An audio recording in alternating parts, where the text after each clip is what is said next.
there, YouTube. We're back again for more of our Origins Bonanza Explosion Blood coverage. You're live at Origins 2018. Thanks in part to all of our amazing Kickstarter backers and Tasty Mints Games, who sponsors everything we do. Right now, I'm about to talk about a brand spanking upcoming game that just got done on Kickstarter. That's 1 Week Ultimate Werewolf from Bezier Games. It's for 3 to 7 players, take about 30 to 45 minutes, and essentially they took One Night Ultimate Werewolf, modified it somewhat, and then smashed in some elements from Castles of Mad King Ludwig. So you're actually in the Castle of Mad King Ludwig, and you actually make it with different different rooms from the castle, and each room will have its own unique special ability. Whole bunch of rooms, there'll be a lot of variability with that, which sounds really cool. And then you're going to get your character. And your character is going to be in this cool little stand, and you're going to know what your character is at the beginning of the game. You'll be a werewolf, a tenor who wants to get voted off. They want people to think he's a werewolf. You will get the villager. So werewolf, villager, and tenor are the different roles in the game. So you'll put all your characters out there, and then you're also going to have some people that work around the castle. And these people will also get roles as well. So no one's going to know what those roles are at the beginning of the game. And then you're going to go through, I believe it was 5 day-night phases, and finally at the end do a vote. During the day phase, you move around, and you just pretty much move around the castle. You might also potentially do a special ability on one of the rooms, but in our particular game, I believe there's only one that you could do, which was like to pull servants in or push servants out, and then to pick back up all your cards. During the night phase, though, that is when you get to look at tokens and mix around tokens and do all sorts of crazy stuff with the people in your room by playing a card. And you have a seer card, you have an insomniac card, which lets you look at yours. You have the troublemaker, which lets you swap out different things.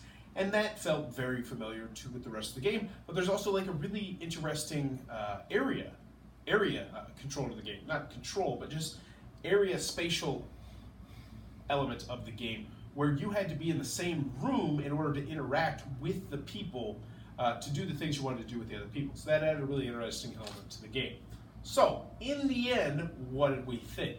So I played this with 3 other people. All 3 of them are big One Night Ultimate Werewolf fans. Like they love the game. My buddy has a whole bunch of the expansions. I'm okay with it. I think it's okay. The more I played it, the less I was like, it's okay, I'll take it or leave it sort of thing. But I absolutely adore Werewolf. It's one of my favorite games of all time. They all were disappointed with the game, and it really came down to the big question of it just feels, and this isn't even a question, it just feels like the first 4 nights leading up to everything are somewhat unnecessary, and I can't say I disagree with them. Well, I did enjoy the game, and I thought it was good. I think it's a good game. I see their point, because you can't really gain trust in this game. It's not like your typical social deduction game or werewolf game where you can gain trust and that trust can be built. And no, because people are going to be switching roles all the time, so there's no point in trusting someone if they're just going to change their role the next night. And yeah, in the end, I thought it was good, but I was wanting more, and I know they felt the same way as well. So that is One Night Ultimate Werewolf, not my particular cup of tea. I definitely play it again, and I want to try it with all the different rooms, because I think with the different combination of rooms, that would make the game even better.